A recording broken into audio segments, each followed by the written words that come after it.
Hi friend, तमन्ना technical institute में आपका स्वागत है। आज हम फिर से नया वीडियो लेके आ गए हैं। आज के वीडियो में हम देखेंगे इन्वर्टर फ्रिज और नॉन इन्वर्टर फ्रिज में क्या फर्क होता है। ज्यादातर लोग हमें कमेंट करके पूछते हैं कि सर इसके ऊपर वीडियो बनाइए, तो हमने इसके लिए वीडियो बनाया है कि इन्वर्टर और नॉन इन्वर्टर फ्रिज में क्या डिफरेंट आता है, उसका गैस कौन सा आता है, वो कॉस्ट कितना पड़ता है, पूरे डिटेल आज वीडियो में हम दिखाएंगे। अगर आप चैनल पे नए, प्लीज चैनल को सब्सक्राइब करें, वीडियो को लाइक और शेयर जरूर करें। तो सबसे पहले मैं बता दूं कि आप कहीं पे भी फ्रिज लेने जाओगे शॉप पे कहीं पे भी, तो आपको पूछा जाएगा कि आपको कौन सा फ्रिज लेना है, इन्वर्टर फ्रिज लेना है या नॉन इन्वर्टर फ्रिज लेना है। तो आपके मगज में, ज्यादातर लोगों के मगज में ऐसा आता है कि इन्वर्टर का शब्द सुन के वो ऐसा समझते हैं कि जो इन्वर्टर के ऊपर फ्रिज चालू होने वाला है, जब हमारी लाइट चली जाएगी, इन्वर्टर ऑन होगा तो हमारा क्या होगा, इन्वर्टर फ्रिज चालू रहेगा। लेकिन ऐसी कोई चीज नहीं है। इन्वर्टर मॉडल एक मॉडल है, जैसे नॉन इन्वर्टर का फ्रिज आता है, इन्वर्टर मॉडल में उन्होंने अपडेट किया हुआ है जैसे पीसीबी का, और इसका उपयोग करके उसे वो मॉडल को फ्रिज को बनाया हुआ है। इसके लिए वीडियो में पूरी हम जानकारी आपको देंगे, वो आपके मगज में आ जाएगा कौन सा हमें फ्रिज लेना चाहिए, कितना कॉस्ट है, कौन सा गैस आता है, पूरी डिटेल हम समझाएंगे। सबसे पहले ये देखिए, मैंने बड़े बोर्ड पे लिखा हुआ है कि सबसे पहले पार्ट्स कौन से आते हैं।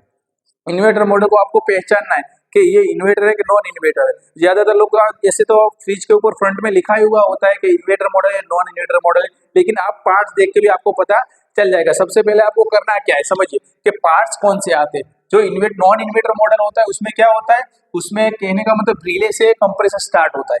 वो मैं आगे आपको बताता हूँ कि वो रिले से क्या होता है और कंप्रेसर में पीसीबी आने से क्या डिफरेंट होता है। जबकि इन्वर्टर मॉडल में क्या होती है, पीसीबी होती है। क्या होती है, उसमें पीसीबी का उपयोग होता है। ठीक है, इसमें क्या होता है, इसमें पीसीबी नहीं आती। जो नॉन इन्वर्टर है उसमें पीसीबी नहीं आती पार्ट्स में, और पीसीबी इन्वर्टर मॉडल में पीसीबी यानी एक सर्किट आती है जो कंप्रेसर को उसको स्टार्ट करने के लिए लगी हुई होती है। इसके बाद आता है वर्किंग। अब वर्किंग कैसे करता है, समझिए कि नॉन इन्वर्टर जो हमारा फ्रिज होता है उसमें सिस्टम आती है कि जैसे हमने फ्रिज को चालू किया तो फ्रिज के अंदर क्या हुआ, ठंडक हमारी फ्रिज में कंप्लीट आ गई, तो क्या होगा, हमारा कंप्रेसर है ना वो वर्किंग में क्या हो जाएगा, बंद हो जाएगा यानी ऑफ हो जाएगा। समझ गए आप। नॉन इन्वर्टर में क्या होता है, हमारा कंप्रेसर बंद हो जाएगा। आप सुनते हो कभी आवाज आता है, कभी आवाज को बंद हो जाता है, वो क्या होता है नॉन इन्वर्टर। जबकि इन्वर्टर मॉडल में क्या होता है, इन्वर्टर मॉडल में जो पीसीबी से सप्लाई कंप्रेसर को जाता है तो उसके आरपीएम को घटा देता है। क्या करता है, आरपीएम लो कर देता है। यानी समझिए कि इसका आरपीएम हम अंदाजा मानेंगे कि समझिए कि उसका आरपीएम 2000 आरपीएम है, कितना 2000। तो उसको क्या करेगा, जब कूलिंग आ जाएगा तो कंप्रेसर की स्पीड को, आरपीएम को कम कर देगा। कौन में, इन्वर्टर मॉडल के फ्रिज में। ठीक है, और इसमें क्या होगा कि नॉन इन्वर्टर फ्रिज में क्या होगा, कंप्रेसर बंद ही हो जाएगा। जब भी हम कूलिंग आ जाएगा तो थर्मोस्टेट की मदद से वो क्या हो जाता है, फ्रिज को बंद कर देते हैं। जैसे इसमें भी इन्वर्टर मॉडल में भी थर्मोस्टेट स्विच का उपयोग किया जाता है। लेकिन क्या होता है, पीसीबी और कंप्रेसर का इन्वर्टर मॉडल के कंप्रेसर में क्या होता है, उसका स्पीड को कम कर देता है। इससे क्या होता है, पावर कंजप्शन हमारा कम यूज होता है। उसके बाद देखेंगे कंप्रेसर और पीसीबी। समझिए, मैंने आपको समझाएगा कंप्रेसर और पीसीबी। तो इसमें क्या होता है, इसमें जो कंप्रेसर आता है वो क्या लगा हुआ होता है, रिले का उपयोग होता है।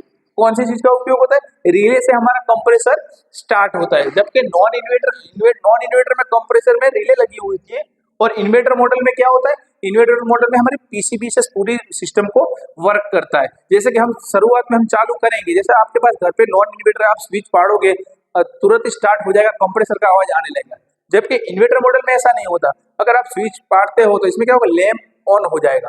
लेकिन क्या होगा इसमें, ये 5 से 7 मिनट या 10 मिनट या 12 मिनट जो टाइम पीरियड है उसके बाद ही वो कंप्रेसर हमारा धीमे से स्टार्ट होगा। उसकी धीमे धीमे आवाज बढ़ती जाएगी। यानी जैसे स्पीड उसकी बढ़ेगी ऐसे क्या हमारा कूलिंग का इफेक्ट ज्यादा होगा। जब ठंडक उसकी कूलिंग अंदर आ जाएगी फ्रिज में, तो ये इसका इन्वर्टर कंप्रेसर का, इन्वर्टर मॉडल का कंप्रेसर क्या होगा, पंपिंग यानी जो इसका आरपीएम उसको क्या कर देगी, कम कर देगी। इतना फर्क उसमें आता है। तो इससे क्या होगा हमारा, अब हम देखेंगे पावर कंजप्शन। पावर कंजप्शन दोनों में से ज्यादा लाइट बिल किसमें आएगा, किसमें बिजली ज्यादा खर्च होगी। तो आपको बता दूं कि इसमें क्या होता है, जो इन्वर्टर मॉडल का कंप्रेसर आता है वो हमारा आरपीएम ज्यादा कम करने के वजह से वो क्या करेगा, पावर को कम खींचेगा। जबकि हमारा नॉन इन्वर्टर फ्रिज रेगुलर चलने की वजह से वो पावर को ज्यादा खींचेगा। इसके लिए क्या है, उसे 20 से 40% जो लाइट होती है उसमें हमें फर्क पड़ेगा। लाइट बिल में क्या आएगा, डिफरेंट आएगा, यानी बचत होगी। हमारी लाइट की बचत इन्वर्टर मॉडल के फ्रिज में होगी। उसके बाद आता है कॉस्ट, कितने में पड़ेगा। अगर आपको फ्रिज लेना है, समझिए, तो इसमें क्या है, लाइट बिल की बचत होती है। इन्वर्टर मॉडल का फ्रिज में क्या होता है, लाइट बिल की बचत होने की वजह से उसका कॉस्ट ज्यादा है, वो ज्यादा कीमत में आपको पड़ेगा। उसके बाद आता है रेफ्रिजरेंट। समझिए, नॉन इन्वर्टर जो फ्रिज आते हैं उसमें ज्यादातर R134 गैस आता है, और हाइड्रोकार्बन आता है। तुम कहीं पे भी देखोगे कंप्रेसर के ऊपर लिखा ही होता है, उसकी स्टिकर पे भी लिखा हुआ होता है कि कौन से गैस का यूज होगा। जबकि इन्वर्टर मॉडल में R600 गैस का ही उपयोग ज्यादा, सब जितने भी फ्रिज है इन्वर्टर मॉडल है सब में R600 गैस का उपयोग होता है। जबकि ये समझिए कि जो नॉन इन्वर्टर का जो गैस होता है वो नॉन फायर होने वाला नहीं होता, फायरेबल नहीं होता। जबकि जो इन्वर्टर मॉडल का जो कंप्रेसर होता है, इसका गैस होता है, वो क्या होता है, फायर वाला गैस होता है, वहां उसमें आग लग सकती है। जबकि नॉन इन्वर्टर में जो गैस आता है उसमें आग नहीं लगती। हमारा वीडियो आपको कैसा लगा प्लीज कमेंट करके जरूर बताएं।